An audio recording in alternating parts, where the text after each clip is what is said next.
Hi friends, welcome back to my channel. ఈరోజు topic వచ్చేసి Feb 13th current affairs video. So ఎవరైనా మన ఛానల్ని కొత్తగా చూస్తున్నట్లయితే ప్లీజ్ సబ్స్క్రైబ్ చేసుకుని లైక్ చేయడం మాత్రం అస్సలు మర్చిపోకండి. ఈరోజు ఫస్ట్ టాపిక్ చూస్తే కనుక Feb 13th యొక్క speciality national women's day. So ఇది February 13th మనం జరుపుకుంటాము. సో ఎవరి జయంతి సందర్భంగా అంటే సరోజినీ నాయుడు యొక్క జయంతి సందర్భంగా మనము నేషనల్ ఉమెన్స్ డేని జరుపుకుంటున్నాము. సో ఈమె నైటింగేల్ ఆఫ్ ఇండియా అని కూడా అంటారు, సరోజినీ నాయుడు. సో ఎవరి జయంతి సందర్భంగా అంటే సరోజినీ నాయుడు యొక్క జయంతి సందర్భంగా అని గుర్తుంచుకోండి. సో ఆమె February 13th 1879 జన్మించిందనమాట. సో గుర్తుంచుకోండి, నేషనల్ ఉమెన్స్ డే ఎప్పుడు జరుపుకుంటూ February 13th. Next current affair వచ్చేసి ఒక ఇండెక్స్, కరప్షన్ అంటే అవినీతికి సంబంధించిన ఒక index, corruption perception index CPI 2024 ఇయర్కి సంబంధించి ఇండెక్స్. సో ఈ సూచీని ఏ సంస్థ రిలీజ్ చేస్తుందంటే ట్రాన్స్పరెన్సీ ఇంటర్నేషనల్ అనే సంస్థ ఈ సూచీని రిలీజ్ చేస్తుంది. సో అవినీతికి సంబంధించిన వివిధ దేశాల్లో అవినీతి ఏ విధంగా ఉంది అనేది దాని యొక్క జాబితా అనేది సంస్థ రిలీజ్ చేస్తుంది. సో ఈ ఇయర్కి సంబంధించి 2024 ఇయర్కి సంబంధించి భారత్ యొక్క ర్యాంక్ ఎంత ఉందంటే 96వ ర్యాంక్ ఉంది. భారత్ యొక్క ర్యాంక్ 96. కంపేర్ టు 2023 ఇయర్తో కంపేర్ చేస్తే ర్యాంక్ అనేది పెరిగింది. సో ర్యాంక్ అనేది పెరిగింది అంటే అవినీతి అనేది ఏటా అనేది పెరుగుతుంది, అంటే మన భారతదేశంలో అవినీతి అనేది పెరిగిపోతుంది. సో కంపేర్ లాస్ట్ ఇయర్తో చూస్తే ఇయర్కి 3 ర్యాంక్స్ అనేది తేడా ఉంది. 93 నుంచి 96కి పెరిగింది. సో అంటే భారత్ ర్యాంక్ అనేది ఏటా దిగజారుతుంది, అంటే అవినీతిలో భారత్ ఇంకా ముందుకే వెళ్తుంది కానీ అవినీతి అనేది తగ్గట్లేదు అనేది దీని యొక్క ముఖ్య ఉద్దేశం.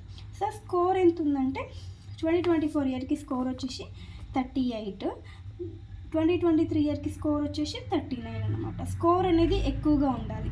స్కోరు 100కి దగ్గరలో ఉంటే అవినీతి అనేది, కరప్షన్ అనేది తక్కువ ఉన్నట్టు అర్థం. స్కోర్ అనేది తక్కువగా ఉంటే కనుక అవినీతి అనేది ఎక్కువగా ఉన్నట్టు అర్థం. సో టోటల్ ఎన్ని దేశాలకి ఈ సూచీని రిలీజ్ చేశారంటే టోటల్ 180 కంట్రీస్కి ఈ సూచన అనేది రిలీజ్ చేయడం జరిగింది. సో మన భారత్ ర్యాంక్ అయితే 2024 ఇయర్కి 96వ ర్యాంక్లో భారతదేశం ఉంది. లాస్ట్ ఇయర్ చూస్తే 93 ఉంది. సో ఇక్కడ కీపండి, స్కోర్ ఎక్కువ ఉంటే అవినీతి తక్కువగా ఉన్నట్టు అర్థం చేసుకోవాలి. సో మరి టాప్ 5 ఏమున్నాయి అంటే అవినీతి తక్కువగా గల దేశాలు ఏంటంటే Denmark, Finland, New Zealand, Norway, Singapore. ఈ దేశాలలో అవినీతి తక్కువగా గల దేశాలు అంటే అవినీతి తక్కువగా గల దేశాలు. నెక్స్ట్ అవినీతి ఎక్కువగా ఉన్న దేశాలు చూస్తే కనుక సోమాలియా ఫస్ట్ ప్లేస్లో ఉంది.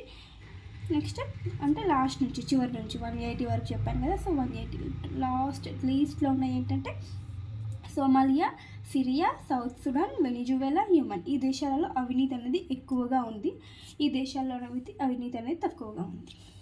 సో భారత్ ర్యాంక్ కనుక 2020లో చూస్తే 86th ర్యాంక్ ఉంది భారత్కి, 86 ర్యాంక్. సో ఇప్పుడు 2024లో చూస్తే 96, అంటే ఏటా భారత్ యొక్క ర్యాంక్ దిగజారుతుంది అనమాట, అంటే అవినీతి పెరుగుతుంది అని అర్థం. సో గుర్తుంచుకోండి, టాప్ 5లో అవినీతి తక్కువగా ఏ దేశాల్లో ఉంది, ఏ దేశాల్లో అవినీతి ఎక్కువగా ఉంది, అండ్ మన భారతదేశం ఏ పొజిషన్లో ఉంది గుర్తుంచుకోండి. నెక్స్ట్ కరెంట్ అఫైర్ చూస్తే ఆదాయ పన్ను చట్టం, ఇన్కమ్ ట్యాక్స్ ఆదాయ పన్ను నూతన బిల్లును పార్లమెంట్లో ప్రవేశపెట్టడం జరిగింది. February 13th ప్రవేశపెట్టారు. సో ఈ నూతన బిల్లు స్వరూపం ఏ విధంగా ఉందంటే ఈ పాత చట్టానికి దీనికి ఏంది డిఫరెన్స్ అంటే ఈ నూతన బిల్లులో ఏంటంటే అంతక్రితం అండ్ సంవత్సరం, మదింపు సంవత్సరం అనే పదాలను తొలగించారంట. అంటే ఈ పదాలను తొలగించి సులభంగా ఈజీగా అర్థమయ్యేటట్టు సంవత్సరం అనే ఒక పదాన్ని పెట్టారంట. సో అంతక్రితం సంవత్సరం, మదింపు సంవత్సరం ఇలాంటి అర్థం చేసుకోలేని పదాలను తొలగించడం జరిగింది నూతన బిల్లులో. నూతనంగా ఇప్పుడు ఏ చట్టం అయితే రాబోతుందో దాంట్లో ఈ పదాలు అనేవి ఉండవు, తిరిగి తొలగించారు. సో మనం పాత చట్టాన్ని కనుక చూస్తే ఈ 1961 పాత చట్టం వచ్చేసి 1961. సో ఇందులో ఎన్ని పేజీలు సెక్షన్స్ కనుక చూస్తే కనుక 880 పేజీలు ఉన్నాయి, 298 సెక్షన్స్ అండ్ 14 షెడ్యూల్స్ పాత చట్టంలో ఉన్నాయి, పాత ఆదాయ పన్ను చట్టంలో ఉన్నాయి. సో ప్రజెంట్ ఇప్పుడు నూతనంగా వచ్చే చట్టంలో ఎన్ని ఉన్నాయంటే 622 పేజీలు, 536 సెక్షన్లు, నెక్స్ట్ 16 షెడ్యూల్ అనేవి ఉన్నవి. ఇది కొత్త చట్టానికి, ఇప్పుడు రాబోయే చట్టానికి సంబంధించిన ఇన్ఫర్మేషన్ అనమాట. సో ఈ చట్టం వచ్చేసి పార్లమెంట్ ఆమోదం పొందినాక 2026 ఏప్రిల్ 1 నుండి అమల్లోకి వస్తుందంట. ఆమోదం పొందినాక 2026 నెక్స్ట్ ఇయర్ ఏప్రిల్ 1 నుండి అమల్లోకి రాబోతుంది. సో గుర్తుంచుకోండి. నూతన బిల్లు స్వరూపం అంటే కొత్తగా రాబోయే ఆదాయ పన్ను చట్టంలో ఎన్ని షెడ్యూల్స్ ఉన్నాయి, ఎన్ని సెక్షన్స్ ఉన్నాయి, అండ్ దాంట్లో ఏ పదాలను తొలగించారనేది గుర్తుంచుకోండి, చాలా ఇంపార్టెంట్. నెక్స్ట్ ఇంకొకటి వచ్చేసి రొమేనియా అధ్యక్షుడు రాజీనామా చేయడం జరిగింది. ఆయన పేరు వచ్చేసి క్లాస్ అయోహనీస్. ఇతను రొమేనియా దేశానికి రాజీనామా చేయడం జరిగింది. సో తాత్కాలికంగా ఇప్పుడు ఎవరు అధ్యక్షుడిగా ఉంటారంటే సెనేటర్ అధ్యక్షురాలైనటువంటి ఇలీ బొలోజన్, సెనేట్ అధ్యక్షురాలుగా పనిచేస్తున్నటువంటి ఇలీ బొలోజన్ నెక్స్ట్ ఎలక్షన్స్ పెట్టేంత వరకు ఈమె తాత్కాలిక అధ్యక్షుడిగా ఉండబోతుంది, ఇలీ బొలోజన్. సో రొమేనియా అధ్యక్షుడు ఎవరు? క్లాస్ అయోహనీస్ రాజీనామా చేయడం జరిగింది. నెక్స్ట్ కరెంట్ అఫైర్ వచ్చేసి లోక్సభ అనువాద సేవలను మరో 6 భాషలకి విస్తరించడం జరిగింది. అనువాద సేవలను లోక్సభలో అనువాద సేవలు ఉంటాయి కదా, అంటే ట్రాన్స్లేట్ చేసేటి భాషల్ని సో మరో 6 లాంగ్వేజెస్కి ఎక్స్టెండ్ చేసిందన్నమాట. సో ఆ 6 లాంగ్వేజెస్ ఏంటంటే బోడో, డోగ్రీ, మైథిలి, మణిపురి, సంస్కృతం మరియు ఉర్దూ. ఈ భాషలకి ఇంకా ఎక్స్టెండ్ చేసింది అనువాద సేవలను, అంటే ట్రాన్స్లేషన్కి సంబంధించిన సర్వీస్ని. సో భాషాపరమైన సమ్మిళిత్వాన్ని ప్రోత్సహించడం కోసమే దీన్ని చేపట్టడం జరిగింది, భాషాపరమైన సమ్మిళిత్వం కోసం. నెక్స్ట్ కరెంట్ అఫైర్ వచ్చేసి హర్కేత్ స్వస్తికేత్ అనే ఒక కార్యక్రమాన్ని ఏ రాష్ట్రం ప్రారంభించిందంటే హర్యానా రాష్ట్రం స్టార్ట్ చేసింది, హర్యానా రాష్ట్రం ప్రారంభించింది. సో ఇదేంటంటే హర్కేత్ స్వస్తికేత్ అంటే నేల యొక్క ఆరోగ్యం ఉంటుంది కదా, నేల యొక్క హెల్త్ని మెరుగుపరచడం అండ్ స్థిరమైన వ్యవసాయ పద్ధతుల్ని పాటించడం కోసం దీని యొక్క ముఖ్య ఉద్దేశం, ఈ కార్యక్రమం యొక్క ముఖ్య ఉద్దేశం అంటే నేల యొక్క హెల్త్ని కాపాడాలి అండ్ స్థిరమైన కన్సిస్టెంట్గా ఉన్న విధానాలను వాడాలి వ్యవసాయ పద్ధతులు కానీ దీని యొక్క ముఖ్య ఉద్దేశం. సో ఇక్కడ ఏంటంటే ఆ రాష్ట్రంలో ఉన్నటువంటి ప్రతి ఎకరం ఏంటంటే శాంపుల్ని తీసుకుంటారు అనమాట, మట్టి శాంపుల్ని తీసుకొని పరిశీలించి వాటికి నేల స్వభావాన్ని బట్టి హెల్త్ కార్డ్స్ అనేవి ఇవ్వడం జరుగుతుంది. సాయిల్ హెల్త్ కార్డ్స్ అంటారు. నేలకు సంబంధించి దాని యొక్క స్వభావం ఏ విధంగా ఉంది దానికి సంబంధించిన హెల్త్ కార్డ్ అనేది ఇవ్వడం జరిగింది. సో ఈ హెల్త్ కార్డ్స్ ఇవ్వడం వల్ల ఆ నేలకు ఎటువంటి పోషణ అవసరం అంటే ఎటువంటి ఎరువులు అట్లాంటి ఎలాంటి అవసరం అనేవి ఇవ్వడం జరుగుతుంది అన్నమాట. సో నేల సంతానోత్పత్తి మరియు పోషక నిర్వహణ, పంట ఉత్పాదకత నుంచి రైతులకి సమాచారం ఇస్తుందన్నమాట ఈ కార్యక్రమం ద్వారా. అంటే నేలకి ఎలాంటి ఎరువుల్ని యూజ్ చేయాలి, ఎలా ఒక్కొక్క టైప్ ఉంటుంది కదా, సో వాటిని ఎలా యూజ్ చేయాలనేది దీని యొక్క సమాచారం అనేది రైతులకు ఇస్తారన్నమాట. సో గుర్తుంచుకోండి. హర్కేత్ స్వస్తికేత్ అనే కార్యక్రమాన్ని ఏ రాష్ట్రం ప్రారంభించిందంటే హర్యానా స్టేట్ స్టార్ట్ చేసిందని గుర్తుంచుకోండి. నెక్స్ట్ కరెంట్ అఫైర్ వచ్చేసి భారతదేశంలో రీటైల్ ద్రవ్యోల్బణం తగ్గింది. భారతదేశంలో రీటైల్ ద్రవ్యోల్బణం అనేది తగ్గింది. సో జనవరి 2025లో చూస్తే కనుక 4.31%కి తగ్గిందంట. 5 నెలల కనిష్టానికి ఈ ద్రవ్యోల్బణం అనేది తగ్గడం జరిగింది. అంటే లాస్ట్ ఇయర్ డిసెంబర్లో చూస్తే కనుక 5.22% అనేది ఉంది. ఇప్పుడు జనవరిలో చూస్తే రీటైల్ ద్రవ్యోల్బణం అనేది తగ్గింది. సో ఈ తగ్గడం వినియోగదారులకు ఒక మంచి సూచిక అన్నమాట. సో వినియోగదారుల సూచిక అంటే ధరలు అనేవి తగ్గడం జరిగిందన్నమాట. నెక్స్ట్ వచ్చేసి సెబీ సంస్థ వచ్చేసి మిత్రా అనే ఒక దాన్ని ఆవిష్కరించడం జరిగింది. సో సెబీ అంటే security and exchange board of India. So మిత్రాను ఆవిష్కరించింది సెబీ వచ్చేసి. సో మిత్రా అంటే ఏంటంటే mutual fund investment tracing and retrieval assistant అన్నమాట. Mutual fund investment tracing and retrieval assistant. ఇదేంటంటే క్లెయిమ్ చేయని మ్యూచువల్ ఫండ్స్ ఉంటాయి కదా, వాటిని ట్రేస్ చేస్తుంది, ట్రాక్ చేసి మళ్ళీ వాటిని తిరిగి పొందడానికి ఇది సహాయం పడుతుంది అన్నమాట. ఈ మిత్ర అనే ఒక ట్రాకింగ్ అసిస్టెంట్ క్లెయిమ్ చేయని మ్యూచువల్ ఫండ్స్ ఏవైతే ఉంటాయో వాటిని ట్రాక్ చేసి మళ్ళీ ట్రేస్ చేసి మళ్ళీ తిరిగి పొందడంలో యూజ్ చేస్తుంది అనే సమస్యని పరిష్కరిస్తుంది ఈ మిత్ర అనే assistant. Mutual fund investment tracing and retrieval అసిస్టెంట్ని సెబీ ఆవిష్కరించడం జరిగింది.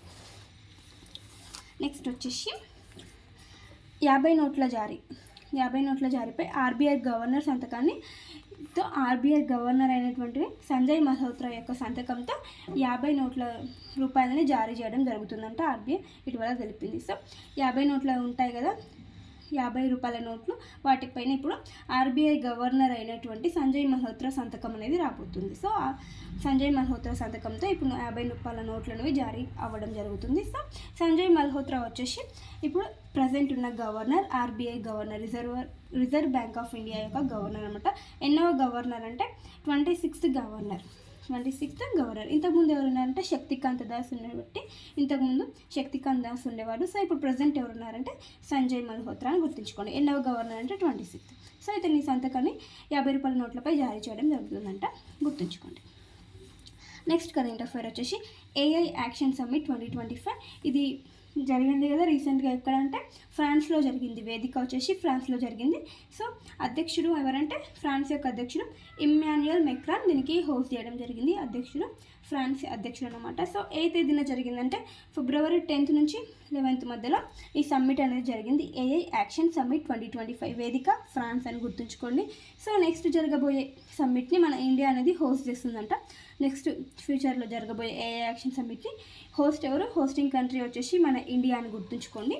సో ఇప్పుడు ఏంటంటే ఇక్కడ మోదీ గారు కూడా వెళ్ళడం జరిగింది ఈ యాక్షన్ సమ్మిట్కి. సో మోదీ ఫ్రాన్స్కి వెళ్ళినప్పుడు కొన్ని కార్యక్రమాలను చేయడం జరిగింది. సో అవి ఏంటంటే ఫ్రాన్స్లో భారతదేశానికి సంబంధించిన ఒక రాయబార కార్యాలయాన్ని స్టార్ట్ చేశారనమాట. ప్రారంభించారు. భారత నూతన కాన్సులేట్ను ఫ్రాన్స్లో ప్రధాని నరేంద్ర మోదీ ప్రారంభించాడు. సో ఏ ప్లేస్ అంటే ఫ్రాన్స్లోని మార్సెల్ నగరంలో భారతదేశానికి సంబంధించిన నూతన కాన్సులేట్ని ఎవరు ప్రారంభించారు? మన ప్రధాని నరేంద్ర మోడీ గారు ప్రారంభించారని గుర్తుంచుకోండి. ఏ నగరంలో అంటే మార్సెయిల్లో ప్రారంభించారు. కాన్సులేట్ అంటే రాయబార కార్యాలయం. అండ్ ఇంకొకటి ఏంటంటే భారతదేశ సైనికులు మొదటి ప్రపంచ యుద్ధం చేసి చనిపోయినటువంటి మన భారతదేశ సైనికులకు కూడా యుద్ధ స్మారకం నిర్మించింది ఆ దేశం. సో వారికి నివాళులు అర్పించారు ప్రధాని నరేంద్ర మోడీ గారు. మార్సెల్ అనే ప్రాంతంలోని వారికి నివాళులను అర్పించడం జరిగింది. అండ్ ఇంకొకటి ఏంటంటే వీడి సావర్కర్ స్వాతంత్ర సమరయోధుడైనటువంటి వీడి సావర్కర్కి కూడా నివాళులు అర్పించారు. ఆ ప్రాంతంలో ఇతను పోరాడాడంట వీడి సావర్కర్.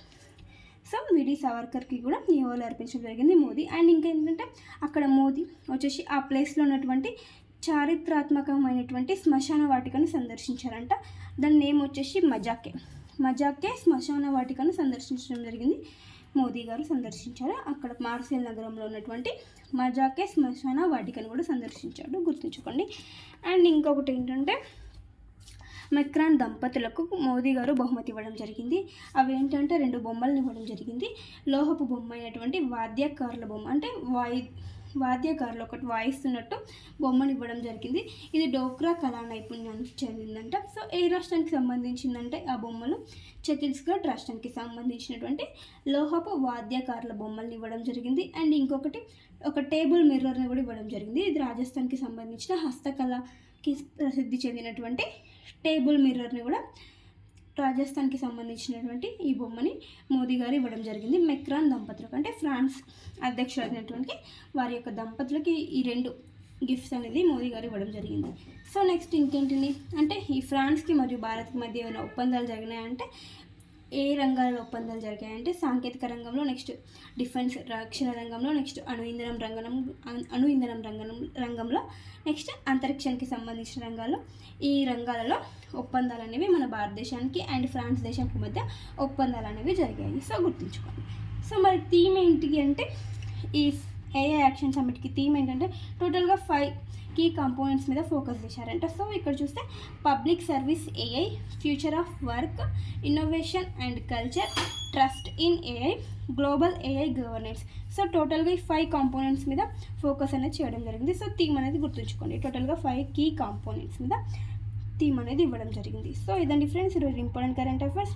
వీడియో నచ్చితే ప్లీజ్ లైక్ చేయండి, షేర్ చేయండి, అలాగే సబ్స్క్రైబ్ చేసుకోండి. Thank you for watching. Bye bye.